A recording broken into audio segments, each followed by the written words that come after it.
When I went to my husband's hometown, the one who came to pick me up at the airport was his ex-girlfriend. To make matters worse, when we tried to get into the car, the doors were locked and wouldn't open. Just then, the car window opened, and my husband said something like this: "I never intended to give you a ride from the start, always complaining about my job. I'm sick and tired of you." Then the ex-girlfriend in the driver's seat chimed in. Your wife just keeps complaining. A woman should support her man, right? It's only natural for him to seek affection. Just open the door. We can talk about it." Then I tried to open the car door, but it wouldn't budge. My husband said to me in that moment, "You should learn from this and reflect a little. Choose whether to go back or walk." Seeing my smug husband and his giggling companion, I reached the limits of my patience. What's going on with these people? I can't believe it. There's no point in being married to a man like this anymore. I contained my anger and declared emotionlessly, "Got it." Then the car left me behind and drove away. A week later, my husband would face hell. My name is Megan Morris. I'm a 28-year-old part-time housewife. I got a job at a major company in the city and have been working hard ever since. But before I knew it, it had been a few years since I had a boyfriend. Just as I was thinking it might be time to find someone, I was approached at a cafe near my house. "Hey, you dropped this." At that moment, it was Sebastian, who would later become my husband, who picked up the pouch I dropped. Sebastian continued to approach me with a smile. Afterward, my first impression of him was that he was a refreshing person. He mentioned that he worked as a freelance designer and frequented this cafe. We exchanged contact information and started going out for meals together. I found myself drawn to Sebastian each time we met. He was good at conversing, and his occasional use of his Springfield accent added a cozy touch. While we were dating, he often spoke about his hometown. I don't hate my hometown, but my old man who runs a towing service really gives off that classic Springfield vibe, you know? He's stubborn and intimidating. Part of the reason I came to the city was to get away from him. I see. Yeah. So from now on, I want us to live happily together in the city. Those words made me happy. And during our 1-year anniversary dinner, Sebastian proposed to me. I happily accepted the proposal. Afterwards, my parents also approved of the marriage, and next it was time to visit Sebastian's family. When we arrived in his hometown, Sebastian's mother came to pick us up at the airport by car. It was another 2-hour drive from the airport to Sebastian's family home. When I nervously greeted my mother-in-law, she laughed boldly and said, "You don't need to be so nervous. Come on, get in, get in." During the car ride, I was able to have a pleasant conversation with my mother-in-law. She gave off a casual vibe with an air of a sturdy, down-to-earth country mother. "Megan, my husband may look scary, but he's a kind-hearted person at heart. Just relax." "Yes, I'm looking forward to meeting him," I replied. So we arrived at Sebastian's family home. As we entered the large house, my father-in-law was waiting in the living room, arms crossed. Indeed, my father-in-law seemed intimidating enough to be likened to someone with a quiver of arrows. Nervously introducing myself, my father-in-law nodded slowly in response to me. Sebastian introduced me to him.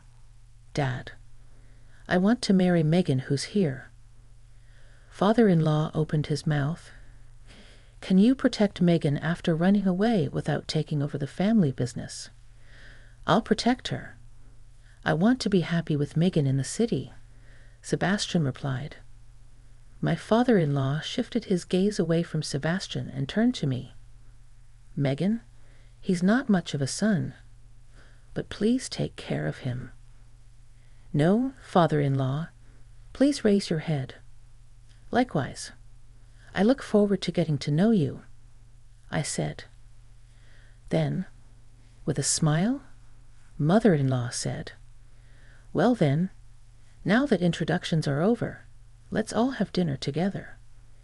And so I was welcomed by both my parents and my sister, who came later, and we sat around the dining table together. Sebastian's family, his father was a bit intimidating, but they were kind of good people. I'm glad with that impression in mind, our first visit to the in-laws' house came to an end. On the way back, Sebastian told me that was nerve-wracking. I was really sweating, thinking they'd tell me to bring my bride back to our hometown. Dad seems to like you, Megan. Now, it'll be easier for me to go back home. Thanks, Sebastian said. You're welcome. I'm happy to meet your wonderful family, I replied. And so, Sebastian and I registered our marriage and had a small wedding. However, we had a slight disagreement when it came to deciding on our new home. At the time, I was living in a spacious apartment while Sebastian resided in a one-room unit. So, it was decided that he would move in with me. However, he suddenly expressed the desire to rent a new place. Sebastian found a newly built apartment, which was indeed beautiful, but the rent was higher than we had anticipated. When I mentioned this to Sebastian, he said, I often work from home, so having a clean and nice home contributes to my motivation. I'll cover the rent. Please trust me. And so, in a compromise, I agreed to sign a lease for a new rental apartment, and we began living together. Sebastian helped out a lot with household chores, and we were living happily. Then, about 3 months after our marriage, Sebastian told me, some friends from my hometown are coming over, so I'd like to invite them to our place. I agreed, and on the day, I prepared a special meal, eagerly awaiting their arrival. Hey, Megan, I brought someone. As I looked at the person who followed Sebastian, I was surprised. Despite being told it was a friend, I had assumed it was a man, but to my surprise, it was a woman. Nice to meet you. I'm Madison. Facing Madison's cheerful greeting, I hesitated but still smiled politely, saying, I'm Sebastian's wife. Wife? Sebastian, you really are married. That's hilarious. See, I told you, Madison remarked. Anyway, Madison, put your stuff here. It's a bit cramped, but squeeze in. Sebastian and Madison seemed quite close. Unable to confront the fact that I hadn't been informed that Sebastian's friend was a woman, I couldn't press the matter and instead returned to preparing the meal. Sebastian and Madison were engrossed in conversations about their past that I knew nothing about. How do you two know each other? I asked. Sebastian answered, we were classmates from junior high to high school. She's what you'd call a troublemaker. As they got tipsy and conversed in a local dialect, discussing things unfamiliar to me, I couldn't join in and could only continue to smile politely. I should probably head back to the hotel, Madison mentioned, checking the time. Sebastian suggested, you could stay over, surprising me. Well, next time I'll have to, Madison said as she left, mentioning to visit again. Returning to the room, I immediately confronted Sebastian. So, Madison is your ex-girlfriend. What were you thinking inviting someone like that into our home? Sebastian seemed nonchalant. But we only dated for a short while, and we're still friends. Don't be so upset about it. After some time passed, Sebastian mentioned, "Hey, so I haven't been able to get much work this month. Could you wait a bit for the rent payment?" I was bewildered. "Well, that's unavoidable, but please make sure to do it from next month." "Okay," I said, trying to understand. Despite having such a conversation, Sebastian still didn't pay the rent the following month. Not only that, he didn't even provide the minimum living expenses. Deciding to address the issues, I asked, "Sebastian, can you show me last year's tax return documents?" Reluctantly, he brought the documents, and upon seeing them, I was speechless. Sebastian's income from last year was only about $10,000. "What does this mean?" I asked incredulously. "It can't be helped, right?" "That's just how it is with freelancers," Sebastian replied casually. "What about the money you had until now, before we got married?" I pressed. "I was quietly scraping by working at convenience stores, and I used the savings I had since I was young, but now even that's run out," Sebastian admitted. "So what are we going to do from now on?" I asked forcefully. Sebastian responded, "Megan, you work for a big company, so you'll be fine without my contribution, right? But well, I'll work hard from now on. So for the time being, let's just get along. After that, without actually paying rent or expenses." He ended up relying on me for everything. I repeatedly suggested to Sebastian that he should try to find a full-time job and start job hunting.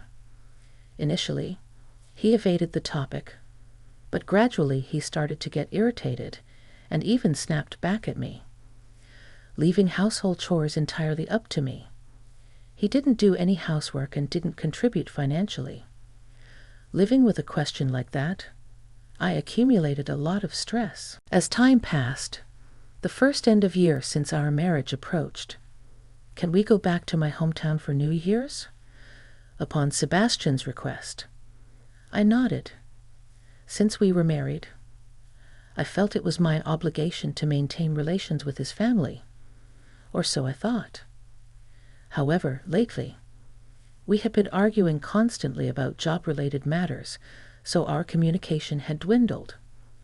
On the day we were supposed to visit his parents' home, I expected his mother to pick us up at the airport, but to my surprise, it was Sebastian's ex-girlfriend Madison who came to pick us up in her car. "Huh? Madison. Why? Why?" "Obviously, I came to pick up Sebastian," Madison remarked. Sebastian silently got into Madison's car without saying a word. I reluctantly tried to get into the car as well, but it was locked. "It's locked. I can't get in." I spoke to them through the window. Sebastian uttered, "I never intended to give you a ride from the start." You're always complaining about my job. I'm sick and tired of you."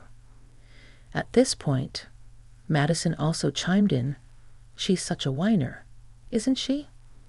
Women are supposed to support men, right? It's only natural for Sebastian to seek love, isn't it? Just open the door. We can talk about it." Then I tried to open the car door, but it wouldn't budge. At that, my husband blurted out, "You'd better learn from this and be a little sorry. Go home or walk. Your choice." Seeing Sebastian's smug expression and Madison's giggles, I reached my limit of patience. What is it with these guys? I can't believe it. There's no point in being married to this man anymore. I contained my anger and calmly stated, "I understand." Then the car sped away, leaving me behind. As I watched them disappear from view, I returned to the airport in frustration. I couldn't bear the thought of walking back to my in-laws' house anymore. While waiting for the return flight, I called my in-laws and explained the situation to my mother-in-law. She then informed me that my father-in-law would take over for her. "Hello, Dad. I'm sorry I can't come today." But I talked on the phone with my father-in-law for a while. Later, I returned to the city and immediately signed a lease for a weekly apartment. I found a moving company that could move me on the same day and decided to move out right after the new year. On the day of the move, I had my belongings transported to a storage unit and into the weekly apartment. After leaving the divorce papers in the empty room, I left the house I had been living in. This was a week after Sebastian left me behind. When I returned to my weekly apartment, I received a phone call from my husband. I ignored it, but he kept calling persistently. Feeling annoyed, I finally answered the phone, and he suddenly shouted, "Hey, Megan, what's going on?" When I came home, it was like an empty shell. "You even left the divorce papers. Did you leave? What are you thinking?" To the loudly yelling husband, I calmly said I would meet him at a nearby cafe, and hung up. A few hours later, when I entered the cafe, Sebastian was already waiting. "Finally, you're here. Huh." His face upon spotting me turned an amusing shade of blue. "Why, is Dad here?" I had brought along my father-in-law. I told him what had happened and that I was going to say goodbye to you. And he came all the way from Springfield, I said, and took a seat alongside my father-in-law. Sebastian seemed completely diminished and calmly broached the topic. "I left that house of my own accord. I want to divorce you." Then Sebastian, with eyes drifting, declared, "I don't want that. You can't just decide to divorce like that. It's too much. Too much. And you're saying that you left me behind and went with your ex-girlfriend. That's why I'm saying she's just a friend." At that moment, my father-in-law slammed photos onto the table. "So, how do you explain this?" There was a picture of Sebastian entering a local hotel with Madison. "What's this about?" Megan asked. "Megan asked me to do this. Megan asked me to behave normally while you're visiting and discreetly investigate. These are photos your sister took while tailing you. Any excuses?" "Huh?" Sebastian faltered. Well, as Sebastian faltered, my father-in-law intervened. "Enough with the excuses. After leaving Megan at the airport, you cheat on her? Our hometown? You're a disgrace as a man." "I'm sorry, Dad." Sebastian turned to me. "Megan, I'm sorry. It was a mistake, but I don't want a divorce. You're the only one I love." Then my father-in-law yelled at him even more. "Are you still making her cry with that nonsense? It's pathetic to have someone like you as my son. All you can do is sincerely apologize to Megan and agree to the divorce." But when Sebastian tried to persist, I firmly told him, "You don't contribute to living expenses, you abandon me in your hometown, and on top of that, you cheat on me with a mistress. There's no way I can stay married to someone like that. We are getting divorced. Sign the papers now." After that, Sebastian signed the divorce papers in front of his father, who then grabbed him by the collar and disappeared somewhere. Later, the divorce between Sebastian and me was finalized. There was no division of assets. Instead, I demanded compensation for his infidelity. However, with his meager savings and income, he couldn't pay. So ultimately, his father covered for him. Moreover, his father even paid a substantial amount as compensation for the inconvenience. Sebastian couldn't afford the rent in the city anymore and was brought back to his hometown by his father. I also demanded compensation from Madison, and it seems Sebastian and Madison argued over the matter, resulting in their eventual breakup. I've heard that Sebastian is now living a life where he works at his father's construction company while having the alimony money deduced from his pay. My father-in-law says he'll never let Sebastian go back to the city again. Sebastian, who went from a glamorous city life to doing manual labor in his hometown, reportedly goes to work crying every day. However, even hearing that, I don't sympathize with him at all. I think he should suffer as much as possible. As for me, with the compensation, I moved and started a new life. The stress is gone, and work is going well. I will continue to work diligently and strive to be truly happy.